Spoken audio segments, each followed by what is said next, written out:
We are halfway through the week. Good morning and welcome into your Wednesday. I'm Devontae McKenna. And I'm Jackie Pascal. Audrey Biscuits off this morning. Now it's 6:00. I want to talk about those wildfires. They're raging more than 1,000 miles away, Devontae, in Canada, but they're impacting our air quality here in the Piedmont Triad. In fact, a code red alert is now in place for the Piedmont. We have team coverage this morning to get you ready for the day.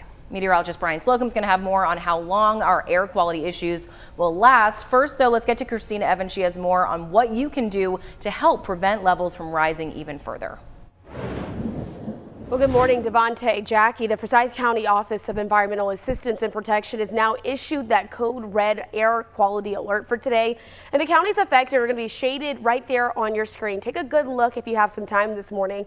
This means that the levels of particle pollution in the air are unhealthy for everyone to breathe.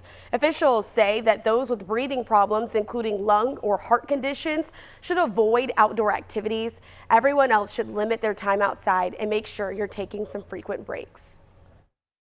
Air quality and weather coexist, and so when the weather does certain things, air quality follows and vice versa. So in this particular instance, it's weather driving the poor smoke or the poor air quality into our region, which happens to be smoke. Officials say that outdoor burning is banned until the alert has officially come to a close. They also recommend that you avoid using gas-powered lawn equipment as well until those conditions are able to improve. You can also help prevent levels from rising further by driving a little bit less today and staying home if at all possible. I want to bring in meteorologist Brian Slocum into this conversation. Brian, this is something you've been tracking very closely as we're moving through, but we also know some rain could possibly on the way and hopefully relieve just a bit of this. Yeah, fingers crossed. It literally will help rinse the air away, but yesterday levels were high. Today they may even be higher before that begins to come in. The air quality alerts are in place for the entire state in the northern half of South Carolina. As Christina mentioned, we are at a code red today. That's an upgrade from the code orange we had yesterday. We're expecting relatively high levels to continue into Friday as well. So Thursday and Friday levels should be relatively high. Code red means even healthy adults could have some problems. If you're a runner, today is a really good indoor treadmill day. Limit your outdoor time, as Christina just mentioned. And again, folks who have respiratory ailments and some of the higher groups, children, older adults, really need to limit their outdoor time today. A ton of smoke and particle pollution has been poured into the air.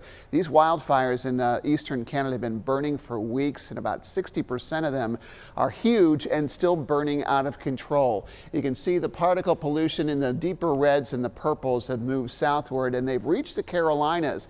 They've been here for about a week or so. That's what that hazy appearance has been. Most of it's been higher in the sky, but lately sinking air has brought those pollutants down to the ground, and you saw it yesterday. You can obviously feel it if you were outdoor exerting yourself too much. It made it a little more difficult to breathe. The rain coming in will wash some of that away. I do expect a large improvement by the latter half of the day, and especially by this evening. But the northern winds are going to transport some of that back in, and that's going to bring those levels higher again over the next couple of days. Rain will help, and it's already reached our northern counties. Dressed for 50s this morning and lower 70s this afternoon. We're going to have much more on that part of the forecast coming up in just a couple of minutes. Your time is now 6:04 this morning. Happening now in Winston-Salem. A person hurt in an overnight crash on New Walkertown Road is on the road to recovery. This happened just before 1:30 this morning, right there between Delabrook Road and East 14th Street. Our crew there at the scene says that it appeared that two cars were involved in that crash. New Walkertown Road is now back open for your morning commute.